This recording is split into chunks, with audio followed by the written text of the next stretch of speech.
हालात ने हम पर ऐसा वार कर दिया, वे परिस्थितियों ने हम पर ऐसा वार कर दिया है।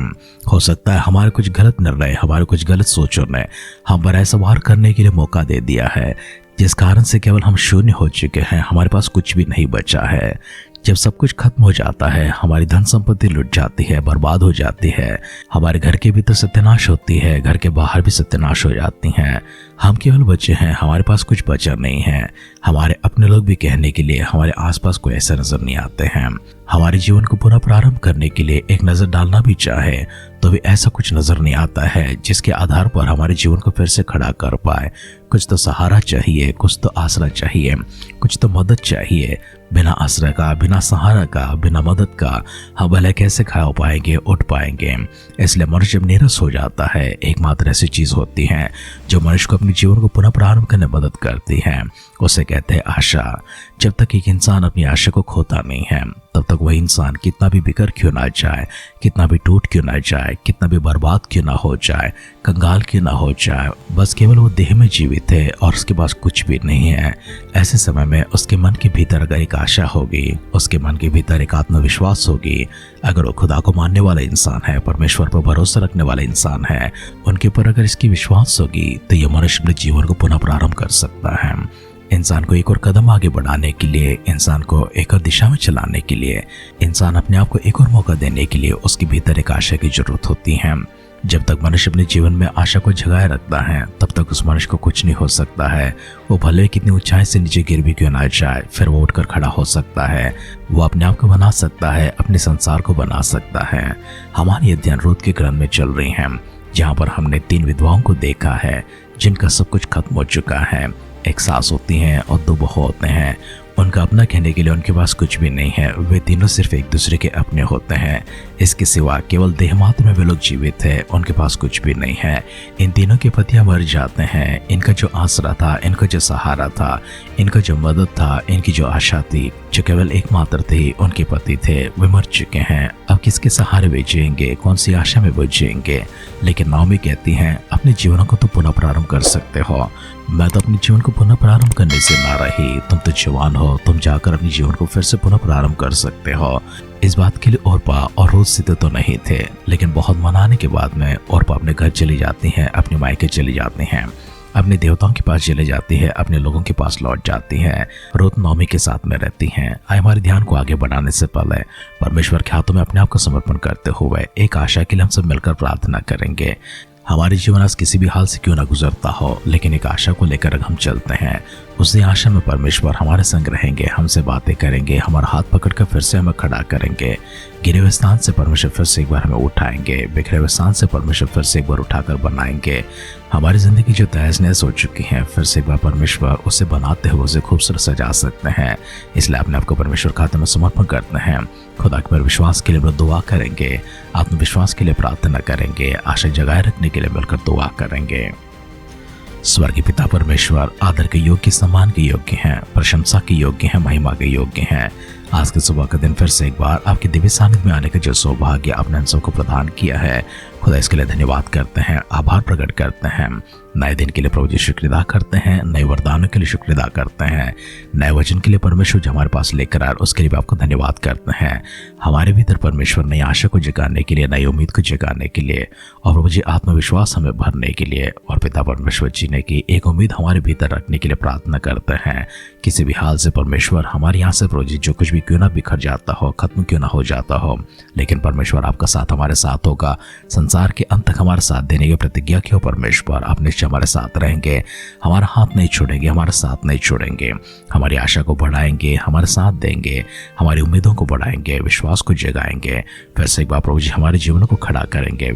विश्वास करते पिता परमेश्वर, इस प्रकार से आप हम सबको बनाने जा रहे हैं, उन्नति की ओर लेकर जा रहे हैं। आपके वचनों के माध्यम से प्रभु जी बातें करते हुए हमारे जीवन को एक नई दिशा में लेकर जा रहे हैं। शुक्र अदा करते हैं। सारे परिजनों को, आपके भक्तगणों को हम आपकी दृष्टि में लेकर आते हैं। व्यक्तिगत रूप से पिता परमेश्वर उनकी सारी आवश्यकताओं को पूरा करता हुआ, पिता परमेश्वर की जो भी जरूरत है जैसे स्वर्ग के भंडारों को खोलकर उन तक लेकर आता हुआ, उनके भीतर आशा को जगाने के लिए, उनके भीतर उम्मीद को जगाने के लिए, उनके भीतर विश्वास को जगाकर परमेश्वर अपनी ओर आकर्षित करने के लिए और उनके जीवन को प्रभु जी फिर से खूबसूरत सजाने के लिए प्रार्थना करते हैं। सारी आदर सम्मान महिमा प्रभु हम आपको देते हैं। वचन के सुनने के लिए प्रभु हम लोग सिद्ध हैं।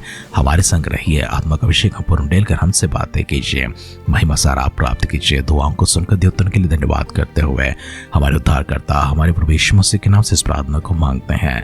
सुन और कबूल कर पिता। आमेन, आमेन, आमेन।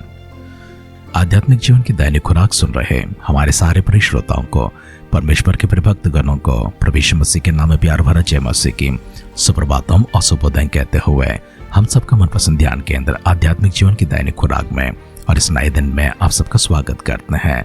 हमारी अध्ययन रूत का ग्रंथ उसका पहला अध्याय में चल रही है। आज को 7 वचन से पढ़ते हुए हमारे ध्यान को आगे बढ़ाएंगे। तब वह अपने दोनों बहुओं समेत उस स्थान से जहाँ रहती थी निकली और उन्होंने यहूदा देश को लौट जाने का मार्ग लिया। तब नौमी ने अपने दोनों बहुओं से कहा, तुम अपने अपने मायके लौट जाओ और जैसा तुमने उनसे जो मर गए हैं और मुझसे भी प्रीति की है वैसा यहोवा तुम्हारे पर कृपा करे। यहोवा ऐसा करे तुम फिर पति करके उनके घरों में विश्राम पाओ। तब उसने उनको चूमा और वे चिल्ला चिल्ला कर रोने लगी और उससे कहा, निश्चय हम तेरे संग तेरे लोगों के पास चलेंगे। नौमी ने कहा, हे मेरे बेटियों लौट जाओ, तुम क्यों कर मेरी संग चलोगी? क्या मेरी कोख में और पुत्र है जो तुम्हारे पति हो? हे मेरी बेटियों लौट कर चली जाओ, क्योंकि मैं पति करने को बोली हूँ। और चाहे मैं कहती भी कि मुझे आशा है और आज के रात मेरे पति होता भी और मेरे पुत्र भी होते, तो भी क्या तुम उनके सयान होने तक आशा लगाए ठहरे रहती और उनके निमित्त पति करने से रुकी रहती? हे मेरे बेटियों ऐसा ना हो, क्योंकि मेरा दुख तुम्हारे दुख से बहुत बढ़कर है। देखो यहोवा का हाथ मेरा विरुद्ध उठा है। तब वे फिर से उठी और ओरपा ने तो अपनी सास को चूमा, परंतु रूत उससे अलग ना हुई। तब उसने कहा, देख तेरी जेठानी तो अपने लोगों और अपने देवताओं के पास लौट गई हैं, इसलिए तो अपनी जेठानी के पीछे लौट जा।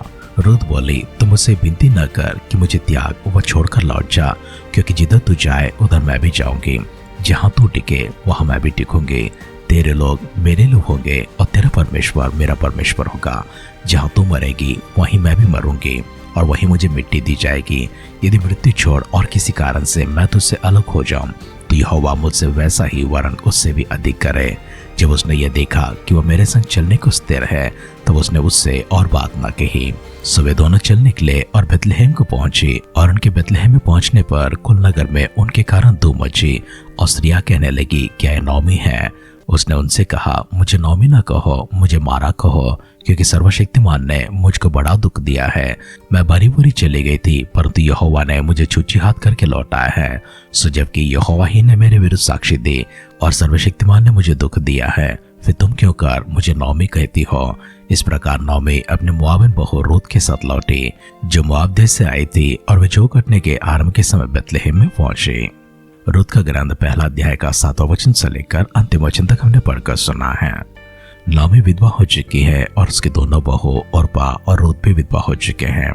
दोनों बहुओं से नौमी ने कहा, अब मैं अपने जीवन को पुनः आराम करने से दूर रही हूँ, क्योंकि मेरा बुढ़ापा आ चुका है। यदि तुम मेरे पास इस प्रकार से रह जाओगी तो तुम बूढ़ी हो जाओगी, तुम्हें कुछ प्रयोजन न होगा। इसलिए मैं चाहती हूँ कि तुम अपने अपने मायके लौट जाओ और अपने घरों को बसा लेना, विवाह कर लेना। परमेश्वर की कृपा दृष्टि तुम पर होगी, तुम अपने घर लौट जाओ। दोनों बहुओं ने चिल्ला चिल्ला कर रोना शुरू कर दिया और नौमी से कहते हैं, जहाँ तू जाएगी वहीं हम भी चलेंगे और तेरे जो लोग होंगे वही हमारे लोग होंगे। नौमी के बहुत मनाने पर, बहुत जिद करने पर और पौसे छोड़कर अपने घर चली जाती हैं, अपने लोगों के पास चली जाती हैं, अपने देवताओं के पास लौट कर चली जाती हैं। इसलिए कल के दिन में इस प्रकार से हमने देखा था। ओरपा का आगे क्या होता है कुछ भी लिखा नहीं है। ओरपा के विषय में इसलिए नहीं लिखा गया क्योंकि वह अपने लोगों के बीच में चले गए हैं, अपने लोगों के बीच में गई हैं, अपने मायके चले गए हैं, इस कारण से नहीं लिखा गया। परंतु वह अपने देवताओं के पास चले गए हैं। उसका घराना जिन देवताओं की आराधना करते हैं उनके पास वो लौट चुकी हैं। यही कारण है ओरपा के बारे में और अधिक कुछ लिखा नहीं गया है। उसका जीवन वहां पर चली जाती है, लेकिन इतना तय है वो अपने मायके चली जाती है, अपने घर को बसा लेती है। रूत के बारे में आगे लिखे जाने का एकमात्र कारण यह है क्योंकि रूत ने कहा है, जहाँ तू जाएगी वहां मैं भी चलूंगी। जो तेरे लोग होंगे वो मेरे लोग होंगे, जहाँ तू मरेगी वहीं मैं मरूंगी, जहाँ तुझे मिट्टी दी जाएगी वहीं मुझे मिट्टी दी जानी चाहिए। मुझे मिट्टी देने के लिए वापस मुआवदेश नहीं लाएंगे, क्योंकि मैं चाहती हूँ कि मेरे मरने के बाद जहाँ पर तू रहती है, जहाँ तुझे मिट्टी दी जाती है, वहीं पर मेरा भी मिट्टी दिया जाए। इस प्रकार वो अपनी सास नॉमी से कहती हैं। रूथ के बारे में आगे लिखे जाने के लिए ये कारण नहीं है। रूथ के बारे में आगे इसलिए लिखा गया है, ये ग्रंथ उसके नाम पर इसलिए आया है क्योंकि रूथ ने एक प्रतिज्ञा किया है और रूथ ने नॉमी से एक वाचा बांधा है, और वाचा परमेश्वर के विषय में है। जो तेरा परमेश्वर है वही मेरा परमेश्वर है।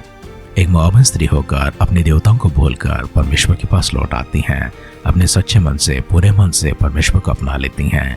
यही कारण है रूथ के बारे में इतना लिखा गया है, यही कारण है रूथ के बारे में आगे लिखा गया है, यही कारण है इस ग्रंथ का नाम रूथ दिया गया है। और सबसे बढ़कर रूथ उस परिवार में प्रवेश करती हैं जहाँ हम अपने कल के अध्ययन में देखेंगे बोआज नाम के एक व्यक्ति के साथ विवाह कर लेती हैं। ये बोआज यहूदा के वंश में से होता है, और जिस वंश में दाऊद का जन्म हुआ था, और उसी कुल में हमारे प्रभु यीशु मसीह का भी जन्म हुआ था। यही कारण है रूथ के बारे में लिखा हुआ है। रूथ और बोआज का परिवार किस प्रकार से यीशु मसीह के प्रतीक बनते हैं, इन बातों को हम अगले अध्ययन में देखेंगे। लेकिन आज के ध्यान किस प्रकार से समाप्त करते हैं। यदि हमारे भीतर आशा है, वही एकमात्र कारण है हमें जीने के लिए दूसरी मौका देती हैं। अगर हमारे भीतर आत्मविश्वास है, हम फिर से एक बार अपने आप को खड़ा कर पाएंगे। यदि हमारे भीतर विश्वास है तो वह परमेश्वर सब कुछ हमारे लिए करेंगे, हमें आगे बढ़ाएंगे। इसलिए रोज जिस परमेश्वर को चुनकर उनके पास आती है, उनके ऊपर अपना भरोसा को रखती है, विश्वास को रखती है, उनकी उपासना करने लगती है, परमेश्वर ने उसके परिवार को इतना आशीष दिया है, इतना गहरा आशीष दिया है, इतना बड़ा आशीष दिया है कि उसके नाम पर एक ग्रंथ लिखा गया है। पवित्र शास्त्र में से जब भी स्त्रियां किसी स्त्री के बारे में वर्णन करते हैं, उसको स्मरण करते हैं, तो उनमें से रूथ एक होती हैं। रूथ एक भाग्यवान स्त्री है। रूथ का जीवन एक भाग्यवान जीवन था, और इसलिए हमारी अध्ययन भी आगे बढ़ाते समय हम यहाँ पर कुछ समय को बिताते हुए आपकी आशीषों के लिए रूथ के जीवन से कुछ मूल्यों को लेकर आते हैं, जहाँ वो कहती है जो तेरा परमेश्वर है वही मेरा परमेश्वर है। अगर आप भी आज कहते हैं प्रभु आप मेरे परमेश्वर हैं, आप मेरे मुक्तिदाता हैं, आप मेरे उद्धार करता हैं, आपके सिवा मेरा कोई नहीं है, परमेश्वर निश्चय आपको ढेरों बरकतों से ढेरों आशीर्वादों से भरेंगे, और आपको आगे बढ़ाने के लिए आपके विश्वास को जगाए रखकर परमेश्वर अद्भुत कार्य आपके जीवन में करेंगे। आइए मिलकर प्रार्थना करते हैं। हमारी आशा जगाने के लिए, विश्वास को बढ़ाने के लिए, हमसे बातें करने के लिए, आपकी आत्मा का अगुवाई हम पर रखते हुए हमें अभिषेक से भरने के लिए, वापस लौटाने के लिए, हमारे भीतर एक नई उम्मीद को जगाने के लिए फिर से एक बार परमेश्वर आपकी स्तुति करते हैं। हम आपकी महिमा करते हैं, आदर सम्मान आपको देते हैं। हमारा अपना व्यक्तिगत जीवन परमेश्वर आपकी दृष्टि में है, उसे संभालिए प्रभु जी, आगे बढ़ाइए। किसी भी हाल से परमेश्वर हमारा नाश क्यों ना हो जाए, हम बर्बाद क्यों ना हो जाए, सत्यानाश क्यों ना हो जाए, लेकिन परमेश्वर आप फिर से एक बार हमें उठाएंगे, खड़ा करेंगे। इसी विश्वास के साथ में प्रभु जी आपकी शुक्र अदा करते हुए प्रभु यीशु मसीह के बादलों के आगमन का विलंब होती है, कल सुबह फिर से एक बार हम सब मिलकर आपकी स्तुति आराधना करने के लिए हम सबको सजीवों की संख्या में रखने के लिए प्रार्थना करते हैं। अगर ऐसा ना तो प्रभु यीशु मसीह के बादलों के आगमन में हम सबको शामिल करने के लिए विनती करते हुए दुआओं को सुनकर दे उत्तर के लिए धन्यवाद करते हैं। सारी आदर सम्मान महिमा हम आपको देते हुए हमारे उद्धारकर्ता हमारे प्रभु यीशु मसीह के नाम से इस प्रार्थना को मांगते हैं। सुनर कबूल कर पिता, आमेन आमेन आमेन। कोई ऐसी समस्या ना होगी जिसके बारे में सोचेंगे और परिष्कार ना निकलती हो। कोई ऐसी हालात ना होगी जिसमें हम आत्मविश्वास को दिखाते हैं और उठकर खड़े ना हो पाए। ऐसी कोई स्थिति ना होगी, ऐसी कोई परिस्थिति ना होगी जहां परमेश्वर को दुहाई दे और परमेश्वर हमारी प्रार्थना को ना सुने। संकट के समय मुझे पुकारो, मैं तुम्हें उत्तर दूंगा। प्रतिज्ञा करने वाला वो परमेश्वर निरंतर आपके साथ में है, आपकी पुकार की दूरी में है। आप अपनी आवाज को उठाए, परमेश्वर को पुकारे, वो परमेश्वर आपकी मदद के लिए सिद्ध है। खुदावंद इस प्रकार से आपको अपने जीवन में आगे बढ़ाते हुए समृद्धि की ओर लेकर जाए। परमेश्वर एक आशा को जगाते हुए आपको नए जीवन की ओर लेकर जाए। हमारे से दुआ और कामना के साथ आज के ध्यान कहीं पर समाप्त करते हैं। आप सुनते रहिए, सुनाते रहिए आध्यात्मिक जीवन की दैनिक खुराक। कल फिर मिलेंगे। अपना ख्याल रखिए, अपनों को ख्याल रखिए, दूसरों का भी ख्याल रखिए। God bless you.